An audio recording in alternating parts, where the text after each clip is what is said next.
इस कार्यक्रम के प्रसारण पुण्यार्जक हैं श्री राजेंद्र प्रसाद जैन, श्रीमती ममता जैन, श्री प्रशांत जैन, श्रीमती दिव्या जैन, पारस जैन, श्री भरत जैन, श्रीमती सौम्या जैन एवं समस्त परिवार मुंबई। संसार में अनंत जीव हैं जो कि अपने अपने परिणामों के माध्यम से कर्म का बंध करता है और उसके फल को भोगने के लिए विभिन्न गतियों में जाकर के विभिन्न पर्यायों को प्राप्त करके उस बंधा हुआ जो कर्म है उसका जब उदय आ जाता है भिन्न भिन्न निमित्तों को लेकर के, तो उसका फल का भोक्ता वह स्वयं होता है संसारी प्राणी।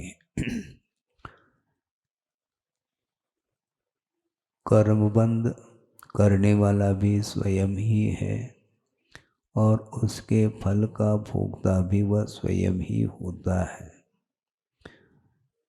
किसी के द्वारा सुख और दुख पहुंचाया नहीं जा सकता, क्योंकि कर्म का फल मिलता है और उस कर्म के फल के लिए अनेक प्रकार के निमित्त मिल सकते हैं, किंतु उन निमित्तों का मिलना अलग वस्तु। अंतरंग जो कर्म का उदय है वह बलवान माना जाता है। तीव्र पुण्य कर्म का जिसका उदय चल रहा है उसको कोई भी दूसरा व्यक्ति दुखी नहीं बना सकता। तीव्र साथ से पुण्य का उदय चल रहा है तो वह कहीं भी रहे, चाहे वह वन में रहे अथवा भवन में रहे, उसको कोई भी बाध्य करके दुखी नहीं बना सकता। और इसी प्रकार तीव्रतम पाप कर्म का उदय जिसे हुआ है उसको कोई भी व्यक्ति सुखी नहीं बना सकता। सुख और दुख दूसरे के द्वारा नहीं मिलता, किंतु अपने किए हुए कर्म के उदय के कारण उसका उपभोग करता रहता है।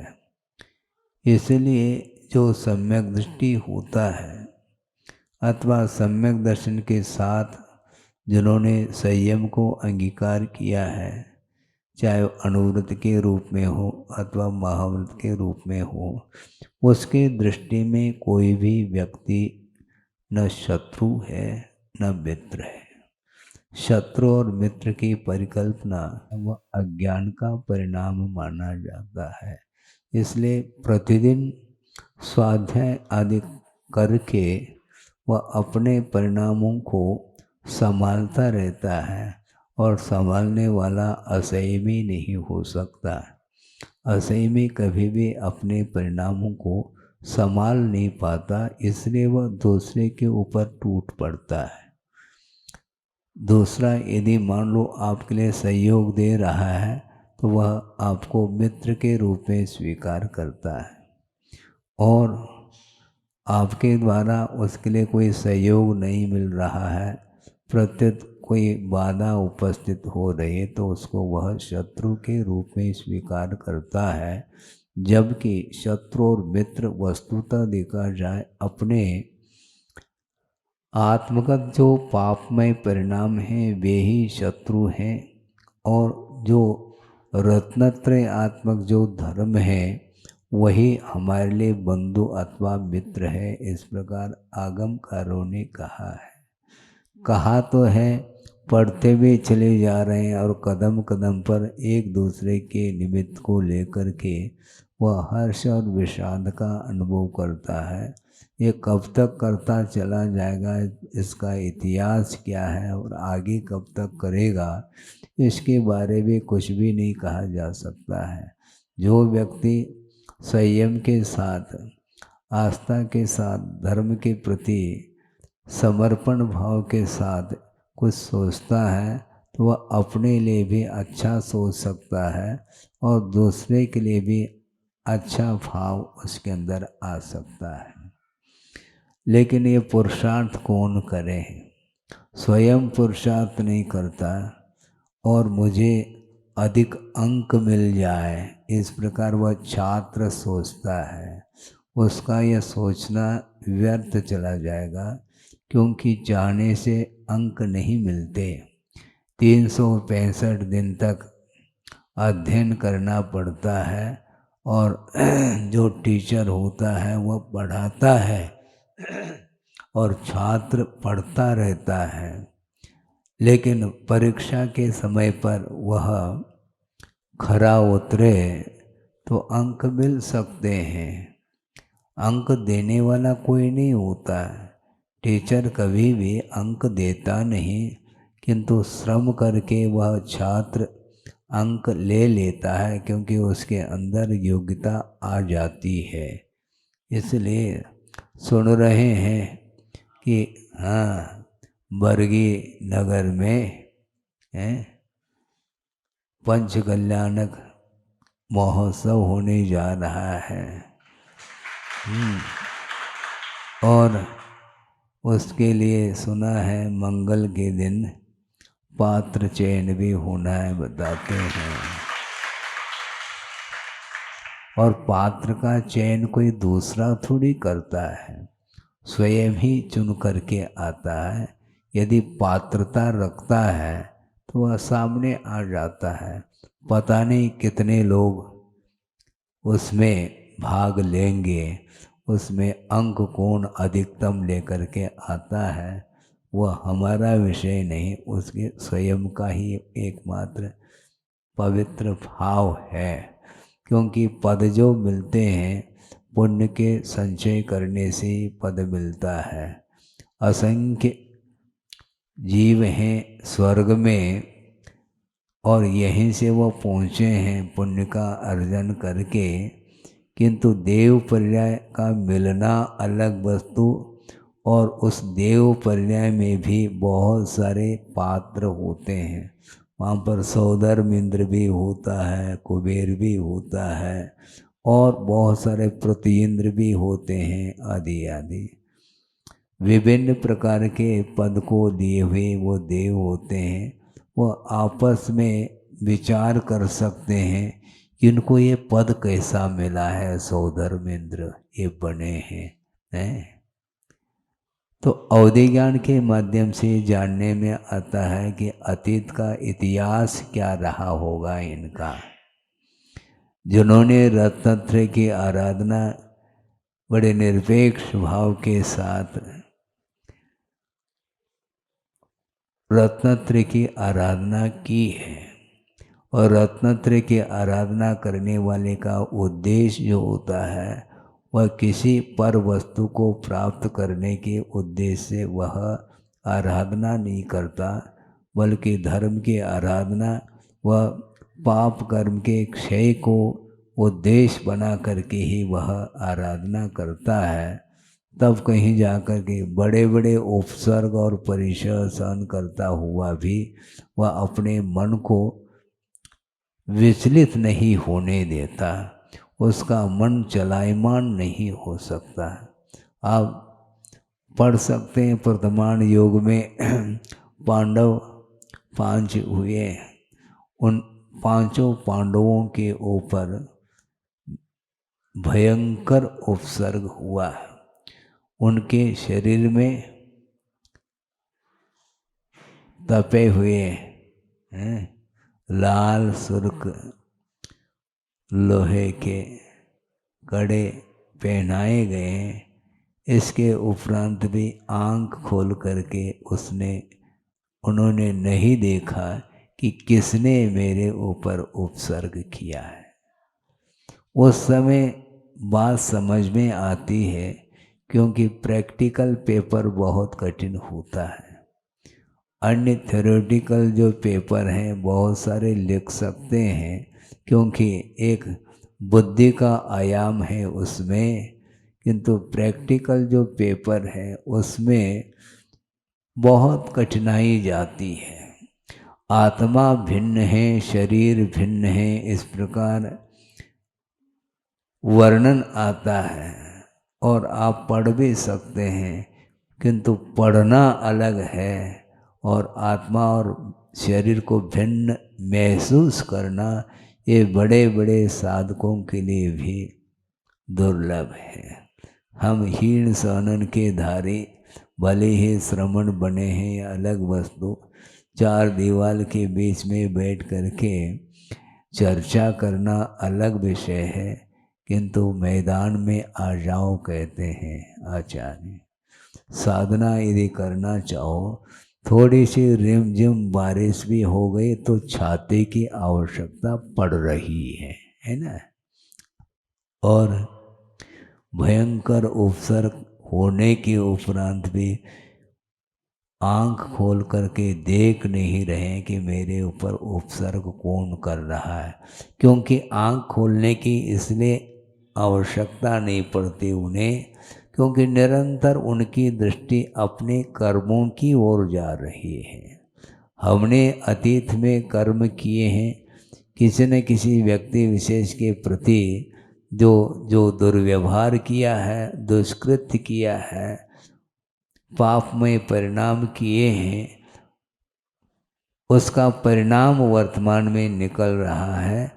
इसलिए दृष्टि नासापे धरे जिसको बोलते हैं, और ध्यान में लीन है, उनका उपयोग अन्यत्र नहीं जा रहा, एक क्षण के लिए भी नहीं जाता, क्योंकि अंतरंग जो कर्म है वो फल दे रहे हैं।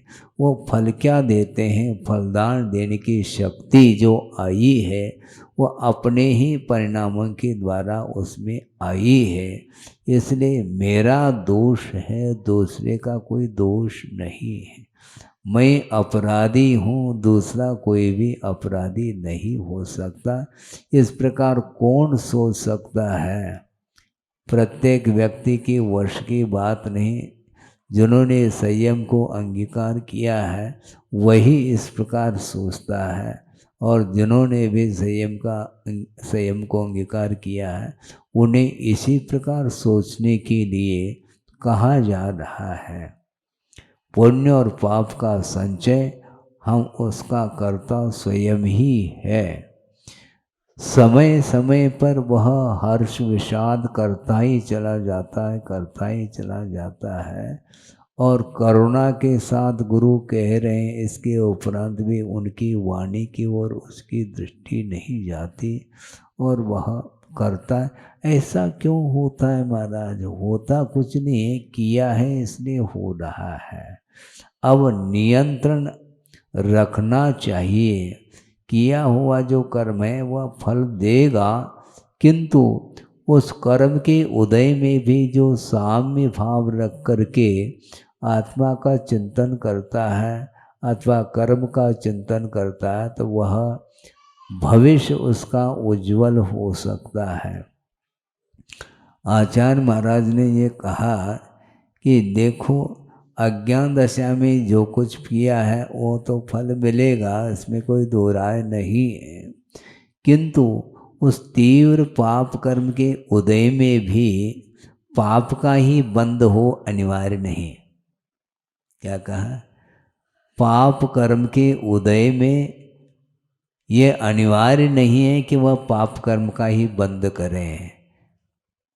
असाता का तीव्र उदय हुआ है, उसमें भी वह साम्य भाव रख करके साधना करता है, आत्म साधना करता है, वह पुण्य का अर्जन करता है, साता का बंध कर सकता है। और साता के उदय में वह असाता का बंध कर सकता है। क्यों? साता के उदय में जो पुण्य की सामग्री मिलती है, फल मिलता है, उसको राग के साथ वह उसका उपभोग करना चाहता है। उस समय राग के साथ पंचेंद्रियों का पंचेंद्रिय के जो विषय हैं उनका उपभोग जिस समय करता है वह राग के साथ करता है, इसलिए पाप का अर्जन करता है। राग और द्वेष करेंगे तो निश्चित रूप से पाप का ही संचय होता है। आपको समझना है, हमें कुछ भी नहीं समझना, क्योंकि एक बार समझ में बात आ गई तो वह उससे ऊपर उठने का ही एकमात्र पुरुषार्थ करता है।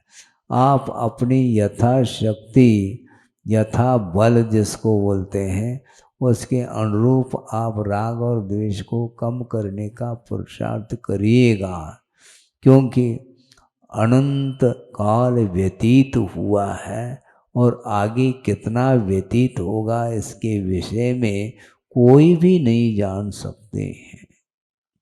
हम क्या जान सकते हैं, क्योंकि वर्तमान में जो कुछ भी जानने में आ रहा है वह सारा सारा परोक्ष है, प्रत्यक्ष कुछ भी जानने में नहीं आता है। पूर्व में आप कहाँ थे, किसके साथ आपका संबंध रहा, किस गति में थे, किस कुल में थे, इसका कोई भी भान नहीं है, इसलिए आप क्या जान सकते हैं। और वर्तमान में भी जो कुछ भी जानने में आ रहा है वह भी एक प्रकार से परोक्ष रूप से ही आता है। विश्वास के बल पर हम और आप चलते हैं। छोटा सा नवजात शिशु है, बालक है, थोड़ा बड़ा हो गया, मान लो थोड़ा बोलने लगा, तो उसके लिए परिचय देते हैं, ये तुम्हारे पिताजी हैं, ये माँ है, ये भाई है, ये बहन है। वो कुछ समझता है नहीं। मान लो जो रियल पिताजी हैं वो नहीं हैं और दूसरे को ही कह दिया ये तुम्हारे पिताजी हैं, तो हाउ, उसको कुछ भी ज्ञान नहीं है, क्योंकि आपके ऊपर वह विश्वास रख रहा है। आपने कहा ये पिताजी, तो पिताजी कहने लग गया। इसको बोलते हैं विश्वास। प्रत्यक्ष किसी को भी कोई ज्ञान नहीं हो सकता, इसलिए वस्तुतः देव गुरु शास्त्र के प्रति श्रद्धा रखने से ही कल्याण होने वाला है, क्योंकि प्रत्यक्ष किसी को भी ज्ञान नहीं हो रहा है। अतीत में 24 ही निकल गए हैं, वो भूतकालीन। वर्तमान में 24 तीर्थंकर हुए हैं। आपने एकाध तीर्थंकर का दर्शन किया है क्या? है बोलो, नहीं किया ना, फिर 24 हुए हैं, किस आधार से आप कह रहे हैं? शास्त्र में लिखा है महाराज, इसका अर्थ आपको श्रद्धा नहीं करना है हर हालत में। आपने देखा तो है नहीं। विदेह क्षेत्र में 20 तीर्थंकर विद्यमान हैं, यह भी जिनवानी ही कह रही है। आपको कोई भी प्रत्यक्ष कुछ भी नहीं देखने में आ रहा है, इसके उपरांत भी जो श्रद्धान करता है वह आगे उसका उत्थान हो सकता है। पंचेंद्र के विषयों के माध्यम से पाप का अर्जन होता है। इस प्रकार श्रद्धान करोगे तो धीरे धीरे पंचेंद्र के विषयों से आप अपने आप को ऊपर उठाने का पुरुषार्थ करेंगे। मोह छूटना खेल नहीं है। पर वस्तु के प्रति जो राग होता है वह आसानी से छूटता नहीं, क्योंकि संबंध आपने जो रखा है वो आपको आप स्वयं पुरुषार्थ करेंगे तो वह छूटेगा, छोड़ना पड़ेगा। है मंगल के दिन रिजल्ट है, परिणाम है, कौन कितना छोड़ता है परिग्रह को, ये देखना है।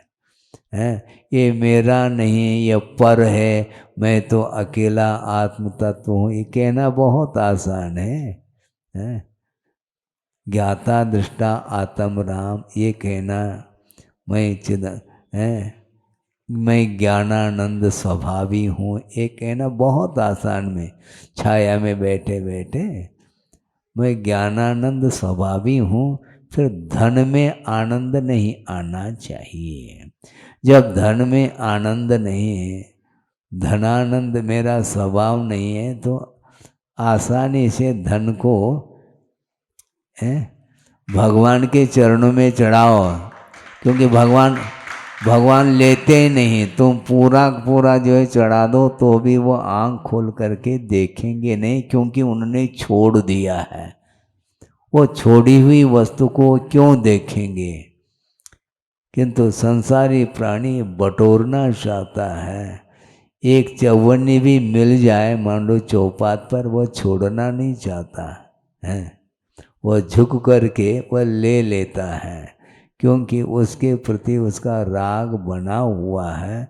इसलिए राग ही संसार के लिए कारण है, बंध के लिए कारण है। बंधन से मोक्ष को प्राप्त करना है, बंधन से मुक्ति पाना है, तो राग को छोड़ना पड़ेगा।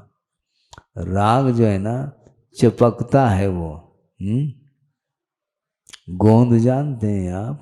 हाँ, गोंद से दो पृष्ठ को चिपकाया जाता है, फिर चिपकने के बाद उसको पृथक करना चाहो तो वो पन्ना फट जाता है, किंतु वह छूटता नहीं। इसी प्रकार मान लो किसी को घाव हो गया है और ड्रेसिंग कर दिया, पट्टी बांध दी, फिर बाद में 2-4-6 दिन बाद उसको जब पुनः ड्रेसिंग करना होता है, उस समय उसको पट्टी को निकालते समय देखो आंखों में आंसू आ सकते हैं। उसी प्रकार ये राग इसी प्रकार की चीज़ है। पर वस्तु को राग के साथ परिग्रह का संचय करता है, फिर बाद में एक एक पाई के लिए उसको सोचना पड़ता है मैं इसको कैसे छोड़ूं। लेकिन आचार्य कहते हैं तुम छोड़ो या नहीं छोड़ो, जिस समय अवसान होगा उस समय वह ट्रेजरी यहीं रहेगी। तिजोरी जोड़ी है आपने, तिजोरी में रखा है, वो यहीं पर संपदा बनी रहेगी। उसका स्वामी कौन होगा आपको ज्ञात नहीं रहेगा। एक समय में मरण को प्राप्त होता है तो पूरी हवेली, संपदा, पूरी प्रॉपर्टी यहीं रहेगी। किसके नाम से रहेगी भगवान मालिक, और वह अकेला ही चला जाता है, वापस आता भी नहीं। वो गया यानी गया, और पूरा का पूरा परिवार के लोग जो हैं वो यहीं देखते रह जाएंगे। भले ही जो गया है उसको याद करके रोना धोना तो कर लेंगे, किंतु उनके साथ वो जा नहीं पाएंगे। अंत्येष्टि हो जाती है और वह शरीर राख राख हो जाता है, और सारे के सारे परिवार के लोग वापस आ जाते हैं घर। किसके? अपने घर। उसको अपना मानते हैं ना। अभी भी जो गया है वो वापस नहीं आएगा, फिर भी परिवार के लोग वापस अपने घर आते, उसको पुनः अपना मानते हैं। सामने देखने में आ रहा है कोई भी वस्तु पर वस्तु अपनी नहीं हो सकती है, किंतु जबरदस्त ऐसा मोह है उसको वहीं आना पड़ता है। इसलिए इस प्रकार के संसार के दृश्य को देख करके जो श्रवण होते हैं उनका वैराग और मजबूत होता चला जाता है कि वस्तु तो संसार में कुछ भी सारभूत वस्तु नहीं है। इस प्रकार आगम के माध्यम से ही हम समझ सकते हैं। यहाँ पर घड़ी नहीं रखी है, हाँ, इसीलिए हम ये कहना चाह रहे हैं कि काल अनंत व्यतीत हुआ है। कुछ ऐसे भी जीव संसार में हैं जो उनके लिए कोई किसी की पहचान ही नहीं है। एक इंद्रिय को लेकर के वह जी रहा है, उसके लिए कौन सहयोग दे सकता है? उनके दुख को दूर करने वाला कौन व्यक्ति है?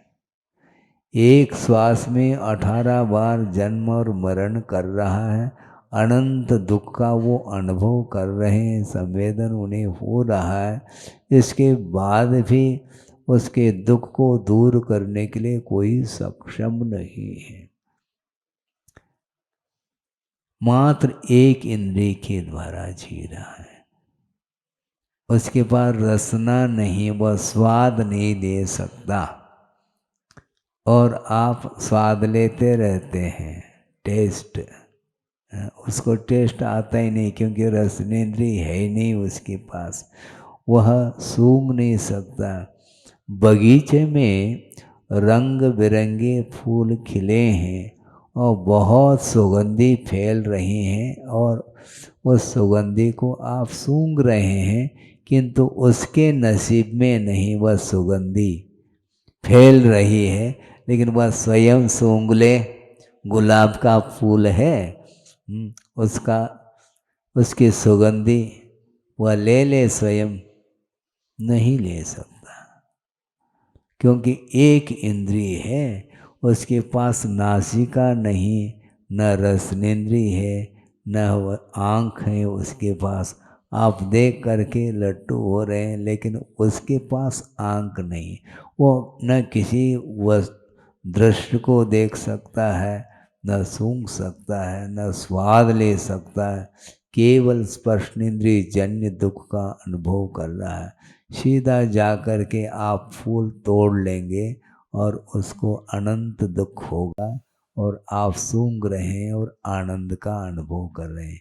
इसी को बोलते हैं, इसको क्या बोलेंगे? धर्म ध्यान बोलेंगे हैं? इसीलिए आचार्यों ने कहा, पाप में जो परिणाम है वह रौद्र ध्यान माना जाता है। हिंसा, एक जीव का घात हुआ है, उसको अनंत दुख का संवेदन हुआ, इसके बाद भी वह फूल को सूंघ रहा है और वह आनंद का अनुभव कर रहा है, इसी को बोलते हैं रौद्र। हिंसा में आनंद, लेकिन महसूस नहीं होता। आमतौर से होता है क्या किसी को? सीधा सीधा फूल तोड़ करके वह सूंघता रहता है और उसमें उसको सुख मिल रहा है, इसको बोलते हैं। दूसरे को तो दुख मिला, उस ओर दृष्टि नहीं, और उसका सेवन करके वह सुखी होना चाह रहा है, इसको अज्ञान बोलते हैं। एक कांटा आपको गड़ गया मान लो, तो आंखों में आंसू आ जाता है और सीधा सीधा उस फूल को तोड़ दिया है, प्राण चले गए उसके, और अपन क्या समझ रहे हैं उस चीज को? ये सम्यक दृष्टि के दृष्टि में भी ये बात नहीं आती। श्रद्धान अलग वस्तु, वह श्रद्धान रखे रहो, वो प्रयोग में नहीं आ रहा है। और प्रयोग में जो आएगा वो बिना संयम के संभव नहीं है। श्रद्धान जरूर कर लिया है कि ये शरीर पृथक है, आत्म तत्व पृथक है, इस प्रकार श्रद्धान करना अलग वस्तु, और उसके अनुरूप वह अपने जीवन को बनाता है, और बहुत साधना उसकी मानी जाती है। संसार में उसको कोई भी चीज़ अच्छी इसलिए नहीं लगती क्योंकि अच्छी लगती है, ग्रहण करने के लिए चले गए तो हिंसा होगी। इसलिए पाप से जो डरता है, जो पाप भीरू होता है, वही धर्म की आराधना कर सकता है। ये सब कुछ आगम में लिखा हुआ है, आगम के आधार से ही कहा जा रहा है, इसके बाद भी पुनः वही करता चला जाता है। रिपीटेशन, ये सारे विषय भूल जाता है, तत्काल भूलेगा, पुनः उसमें ही वह रम जाता है। इसलिए राग को समाप्त करने के लिए आपको पुरुषार्थ करने के लिए बार बार कहा जा रहा है। जो जितना पुरुषार्थ करेगा वही अपने संसार को समाप्त कर सकता है। अनेक प्रकार के कषायें होती हैं, वो सारे संसार के निर्माण के लिए कारण है, ऐसा कहा है। जो जितना कषाय को कम करना चाहेगा, कोई क्रोध कर रहा है तो आपको कषाय देखने में आती है, किंतु कोई लोभ है, मान लो लोभ देखने में, लोभ का अच्छा मानते हो, ये कितना क्रोध कर रहा है देखो महाराज, अच्छा लोभ ठीक है फिर, है। क्रोध तो देखने में आ रहा, क्रोध के माध्यम से क्रूरता देखने में आती है, किंतु इससे भी क्रूरता लोभ के द्वारा होती है। हाँ, लोभ के माध्यम से वो दूसरे के जीवन को कुछ समझता ही नहीं।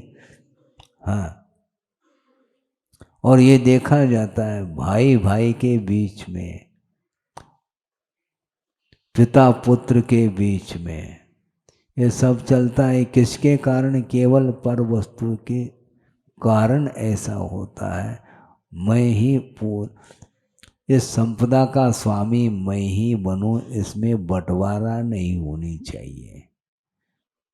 क्योंकि बंटवारा हो जाए तो हिस्सा हो जाएगा तो हमारे लिए 1/4 आ जाएगा। 4 व्यक्ति है तो बट जाएगा। इसलिए एक व्यक्ति सोचता है कि इन 3 को समाप्त कर दिया जाए तो पूरा का पूरा मालिक मैं हो जाऊंगा।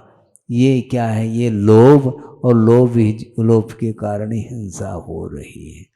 हाँ। और लोभ के कारण ही वह क्रोध करता है, क्योंकि आसानी से जो है ना मिलने वाली थोड़ी चीज़ है। इसलिए वह अपने व्यक्ति को भी पराया जैसा मान करके उसके घात करने के लिए भी वह तत्पर हो जाता है। इसलिए इस प्रकार का राग कभी भी नहीं करना चाहिए। आपके लिए जितना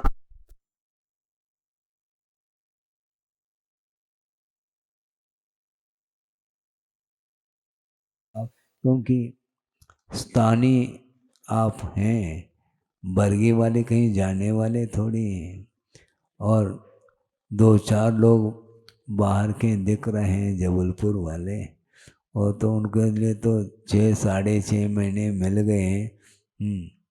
फिर भी धर्म के प्रति रुचि तो बनी है। अच्छा है। मैं ये कह रहा था कि वस्तुतः पर वस्तु के प्रति जो स्वामित्व का भाव है वो ठीक नहीं माना जाता है। जितना आवश्यक है उतना आप लें, बाकी और की जो भूख है वह ठीक नहीं है। आपको भूख लगती है तो भोजन करते हैं, पेट भर जाता है, ठीक है। लेकिन महाराज पेट ही भरना है। पेट तो भर गया है, लेकिन पेट ही भरने के लिए वह रात दिन तत्पर है। क्यों? क्योंकि कल परसों बरसों की बात सोच रहा है। अभी तो पेट भरा हुआ है, लेकिन कल के लिए क्या होगा, चिंता है। वर्तमान में जी नहीं सकता संसारी प्राणी, उसको वर्षों की चिंता बनी रहती है। और कहता जरूर है, क्या कहता है? सामान 100 साल का, पल की खबर नहीं। बस ये उक्ति तो शायद सबको रटी हुई होगी। पल की खबर नहीं, सामान 100 साल का, फिर भी वह कमाने में लगा हुआ है। कहना अलग है और करना अलग है। कथनी करने में बड़ा अंतर है।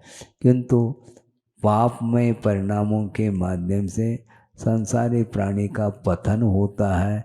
कम से कम यह श्रद्धा का भी विषय बन जाए तो निश्चित रूप से वह पतन के कारणों से ऊपर उठ सकता है, और उत्थान के जो उन्नति के कारण हैं उनको वह अपनाता चला जाता है, तो उसका विकास हो सकता है। भावना तो हम रख सकते हैं पूरा का पूरा विश्व का ही कल्याण हो जाए, लेकिन कल्याण जो होगा वह स्वयं के पुरुषार्थ के माध्यम से होगा। पुरुषार्थ आपको करना चाहिए। हैं कितने प्रकार के पुरुषार्थ हैं? 4 प्रकार के पुरुषार्थ हैं। उसमें अर्थ पुरुषार्थ, काम पुरुषार्थ, धर्म पुरुषार्थ, मोक्ष पुरुषार्थ, ये 4 हैं। लास्ट में मोक्ष रखा है। पुरुषार्थ करो, धन का अर्जन करते हो तो केवल भोगने के लिए नहीं, किंतु अपने जीवन यापन करने के लिए आजीविका की दृष्टि से जितना आवश्यक है उतना रखें और अनावश्यक ठीक नहीं। क्योंकि आवश्यक वित्त का उपार्जन जब करते हैं तब भी पाप होता है, तो अनावश्यक जो कमाएंगे तो उसका जो पाप है वह कैसे धो पाएंगे आप? नहीं धो पाएंगे। इसलिए आसक्ति को कम करना चाहिए और जितना आवश्यक है उतना ही। अनुपात नहीं जानते हैं क्या आप? अनुपात समझ में नहीं आता। कितना ग्रहण करना सब जानते तो हैं। भोजन कितना लेते हैं आप? जितना आवश्यक उतना। थोड़ा बहुत भी यदि मान लो अनुपात से बढ़ जाए तो फिर देख लो, फिर डॉक्टर और वैद्य के पास जाने की आवश्यकता पड़ती है। क्यों? अतिरिक्त लिया है, ओवर जिसको बोलते हैं, वो ओवर ठीक नहीं। जितना आवश्यक है उतना ले, जितना डाइजेस्ट हो सके अपनी क्षमता के अनुरूप। और छोटा बालक है वो कितना लेता है? बहुत। वो दिन भर ले लें लेकिन एक साथ लेने की क्षमता उसके अंदर नहीं है, वो उतना ही लेता है। और माँ शिशु का पालन करती है वो इसी ढंग से करती है। वो धीरे धीरे धीरे वह उसका शरीर बढ़ जाता है तो क्षमता बढ़ती चली जाती है। उसी प्रकार आप लोगों को चाहिए जो कुछ भी आपके पास संपदा है उसका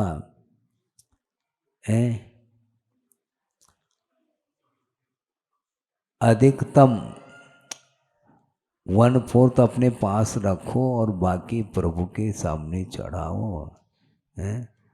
देखेंगे कौन कितना चढ़ाता है। कल एक दिन बीच में है, मंगल के दिन सुन रहे हैं कि पात्र चयन होना है, कौन कौन आगे आते हैं। पुण्य का सदुपयोग करें, क्योंकि पुण्य का उदय होता है तो पुण्य का बंद किया है तभी उदय होता है। और पुण्य के उदय में संपदा मिलती है, किंतु उस संपदा का सदुपयोग करने के लिए भी पुण्य की आवश्यकता है। हाँ, वो अलग ही क्वालिटी का पुण्य होता है जिसके उदय से वो उस संपदा के प्रति भी राग समाप्त हो जाता है और धार्मिक कार्यों में उसको लगाता है और इसके माध्यम से ही अपने भविष्य को वह उज्जवल बनाता है। इस प्रकार भविष्य को उन्नति की ओर ले जाने के लिए अपने को इसी प्रकार धर्म की आराधना करते हुए और परिवार में जो छोटे छोटे बच्चे हैं उनके ऊपर भी धार्मिक संस्कार डालने का आपको पुरुषार्थ करना चाहिए, क्योंकि धार्मिक वातावरण के माध्यम से ही आत्मिक शांति मिल सकती है। इतना ही पर्याप्त है। बोधि समाधि परिणाम शुद्धि स्वात्मोपलब्धि शिव शोक सिद्धि चिंतामणिम चिंतित वस्तुदाने स्वामंद मानस्य ममास्तु देवी। परम पूज्य आचार्य गुरुवर श्री विद्यासागर जी महाराज की जय। इस कार्यक्रम के प्रसारण पुण्यार्जक श्री राजेंद्र प्रसाद जैन, श्रीमती ममता जैन, श्री प्रशांत जैन, श्रीमती दिव्या जैन, पारस जैन, श्री भरत जैन, श्रीमती सौम्या जैन एवं समस्त परिवार मुंबई।